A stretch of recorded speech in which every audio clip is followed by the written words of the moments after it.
So then, to summarize, hegemonies, in order to maintain their power, have to be the world's banker, and they have to be the world's policeman.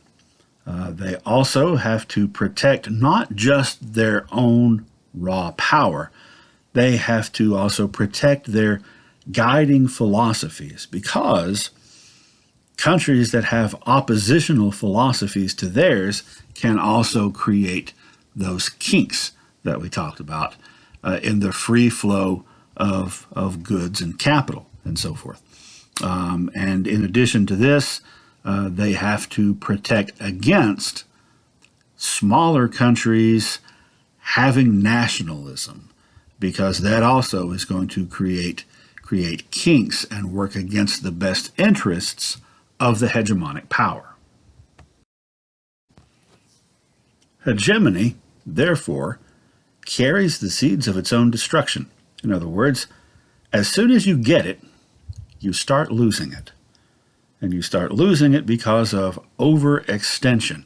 So, in order to have hegemony, you have to have the dominant economy. You have to have economic control, basically, of the entire world capitalist system. And that means you have to have a constant free flow of goods working to your country's advantage at all times.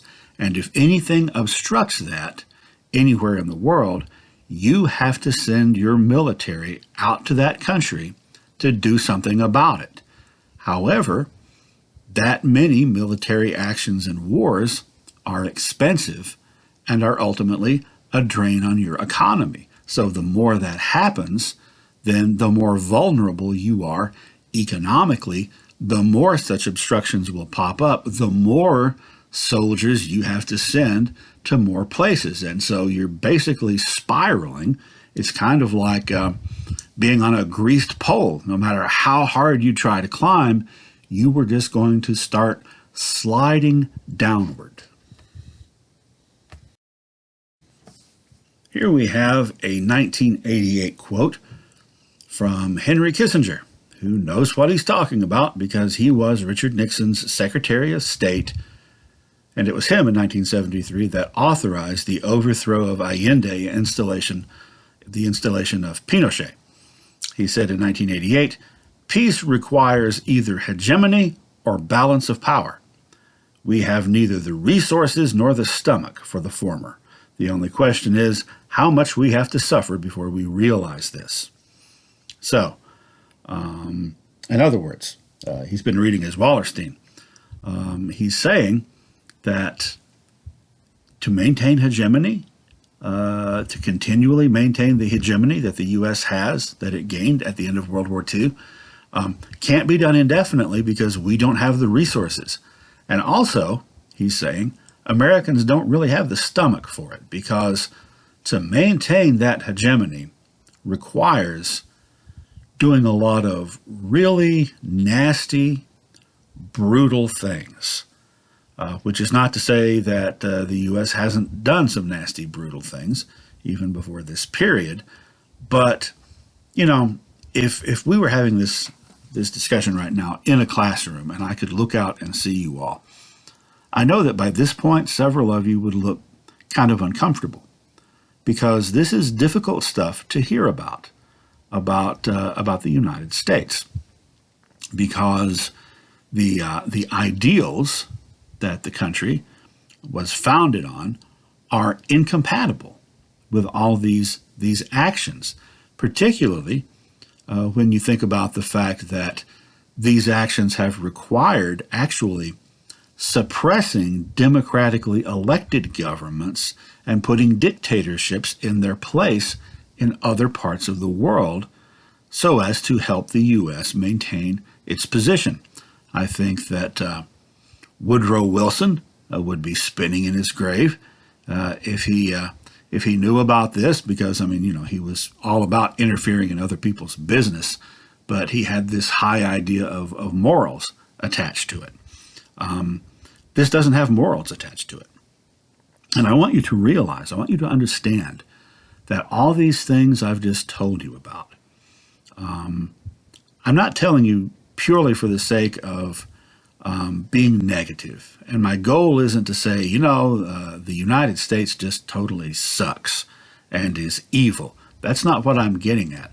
What I'm getting at is these are the things that you have to do if you are going to maintain hegemony. And the alternative is to allow a balance of power, which would mean not being the main country, not being the superpower, but one power among many. And that's what happened to Great Britain. Great Britain had this huge, huge empire that spanned the entire globe. And somewhere around the middle of the 20th century, they lost almost all of it. And now, for the most part, they have a few possessions, but for the most part, they're that little island country that they were to start with. Now, they're still a major player in the world, but the British government and the British people have had to sort of face that fact that, they're not at the very top. They're not the power anymore. So another thing that's important, and the reason that, I'm spending so much time telling you about this, is like a lot of other stuff that we've discussed in this class, in order to understand what's going on, and in order to understand things that will happen, you have to understand these things. More Americans, for example, if more Americans were aware of the situation in Iran with Mossadegh in the 1950s, maybe they wouldn't be as surprised that relations with the country of Iran today are what they are.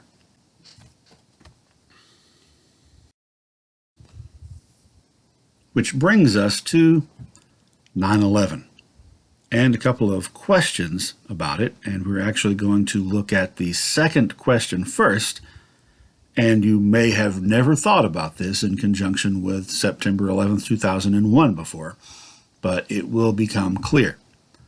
All right, second question. What happened to the Soviet Union? Well, later on in this course, we'll be talking again a lot about this, the fall of the Soviet Union, the end of the Cold War. There were several factors at play, and we will discuss all of them later on.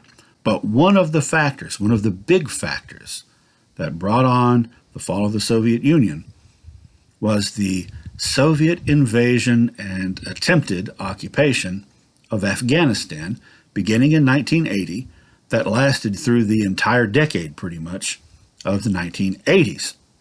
And, if you're familiar with history this much, when did the Soviet Union collapse and the Cold War end? The early 90s. That is not coincidental. So the Soviet Union invaded Afghanistan, which, as the British could have told you, and even Alexander the Great could have told you, that's easier said than done. It's easier to come in than it is to keep it. So they came in, they invaded Afghanistan. The U.S. was opposed to this, obviously. The U.S. condemned this Soviet action. And Muslims from around the world volunteered to go and fight alongside the Afghan people, who are mostly Muslim. Mujahideen, they were called. People who are engaged in jihad, a noble struggle. So there were people coming from different parts of the Middle East, different parts of the world, who were Muslim. And they were fighting against the Soviets. The whole war in Afghanistan for the Soviet Union became sort of like their version of Vietnam. It was a quagmire, which is something that's kind of like quicksand. You get into it and you can't get out. Really easy to roll in with the tanks, but holding on to it was very, very hard. And the whole time, the United States and other Western Bloc countries, but mainly the United States, particularly the CIA, were supporting the Mujahideen and the Afghans. supporting them financially, supporting them with weapons, supporting them with training, because, my enemy's enemy is my friend, right? They're fighting against communists, so they must be the good guys. In fact, I'm sure you're familiar with Rambo, Sylvester Stallone, those movies, because they're still making them.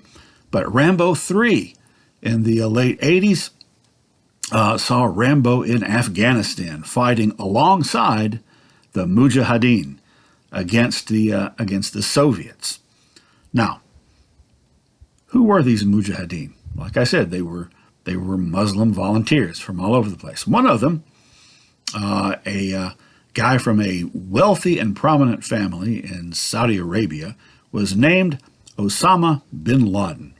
And yes, he also benefited from equipment, training, and so forth from the CIA. Why wouldn't he? He's fighting communists. Well, as that war dragged on and on and on, and the mighty Soviet Union wasn't able to defeat this seemingly small-time country, which, if you had planned better ahead of time, you would have known. It's very mountainous, groups of tribal people who are very organized. The longer that this went on, the more it cost. The more it cost in money and in lives. And the more that happened, the more negativity toward that war there was among the citizens of the Soviet Union. And as the financial situation got worse, and at the same time there was a big increase in the arms race with the United States, so they're having to spend money on that. They were having trouble feeding their people, and this led to a lot of frustration, a lot of disaffected people in the Soviet Union, and ultimately was a big factor in the people, rising up, and not just there, but in some of the Soviet satellite states.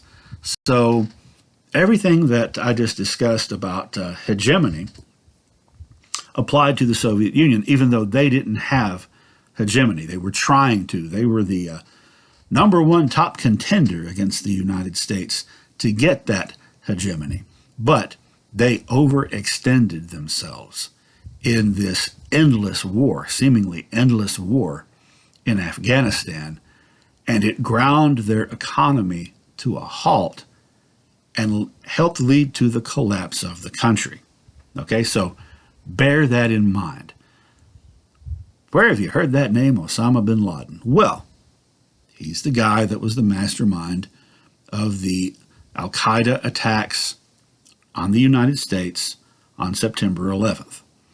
Okay? For various reasons, and we'll get into some of that later, but the 1990s led to the U.S. And a lot of fundamentalists in Saudi Arabia coming to sort of loggerheads. But anyway, when these attacks were carried out, you know all about this, even though most of you probably were too young to remember. Some of you may not have been born, which is a weird thought. But you know how it went down. These terrorists hijacked 3 planes, actually 4 planes, and they had 3 targets. What were their targets on that day? The World Trade Center, 2 of the planes hit there. The Pentagon, 1 of the planes crashed there. And the other target was Washington, D.C., either the White House or the Capitol. And that one didn't make it because that's the one where the passengers on the plane rose up, overpowered the hijackers, and the plane crashed in a field in Pennsylvania, so it didn't reach its target. But those were the 3 targets, okay? Think about that. The World Trade Center, the Pentagon, and Washington, D.C., the Capitol or the White House. Why those 3 targets? Well, remember what hegemony is. Hegemony is having the dominant financial power in the world, the dominant military, and also the dominant political power goes along with that. And so the three targets were representatives. They were symbols of those three legs of hegemony. Those attacks that day intended to inspire terror, hence terrorism, also were strikes against, symbolically, American hegemony, with the overall goal of doing the same thing with the United States that they had done with the Soviet Union, to basically entice the U.S. into entering a war or a series of wars that they could not ultimately win, that would drain their resources. Why could they not win? Because they weren't fighting against a specific country. They were fighting against an ideology. In essence, they were fighting against a noun, right? And how do you win a fight like that? It never ends.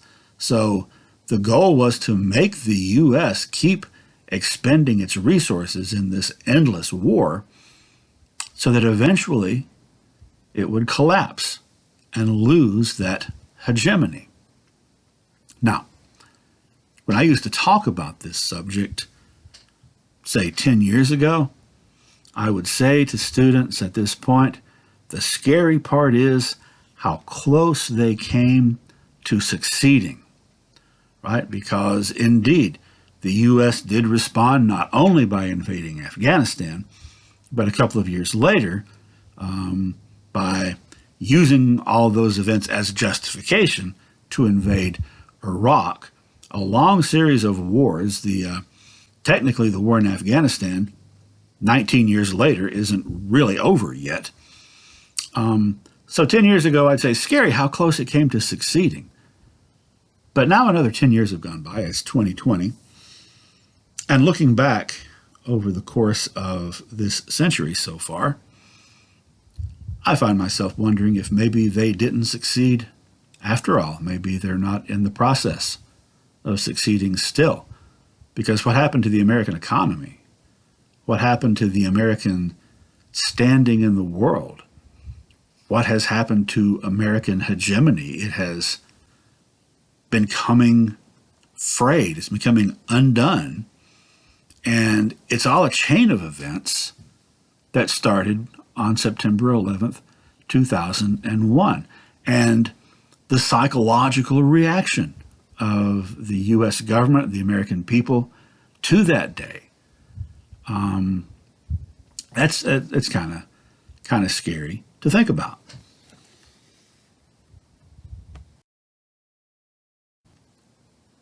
So, what happens next?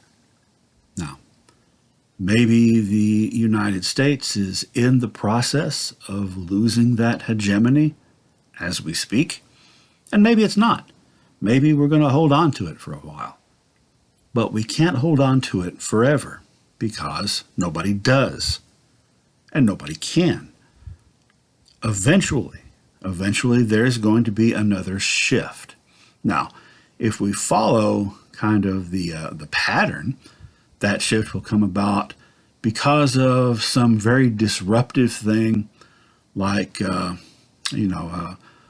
series of wars or something like that, where the U.S. gets damaged in some way and some other country winds up with the advantage. But what's going to happen? Well, as I alluded to earlier, when I talked about that quote from Kissinger, essentially, citizens of the United States are going to have to be faced with the prospect of no longer being the superpower, of no longer being the first among equals, but rather having a balance of power restored again, so that the U.S. is one of several equally powerful countries. And the fear attached to that is that once that happens, then there might be another disruption, and some other country might wind up with the hegemony. Who might it be? Maybe it'll be China. Maybe it'll be some other country that right now we're not even thinking about. But odds are very strong. It's going to happen. And we need to be thinking about that possibility and how we feel about it, and what we think is the proper way forward, really. What we think is the proper perspective of our place in the world. So I encourage you to watch the news. Watch the news closely. And from this point forward, watch it with all this stuff that we've just talked about in mind, so that you can be informed, so that you can be more aware of the reasons behind the things that are happening at any given time. And I believe that as you pay more attention, as you pay closer attention, all this stuff that I've talked about in these last couple of lectures, I believe that they will start to make more sense the more you pay attention to what's happening and the more you learn about things that have happened. And that's what history is for, right?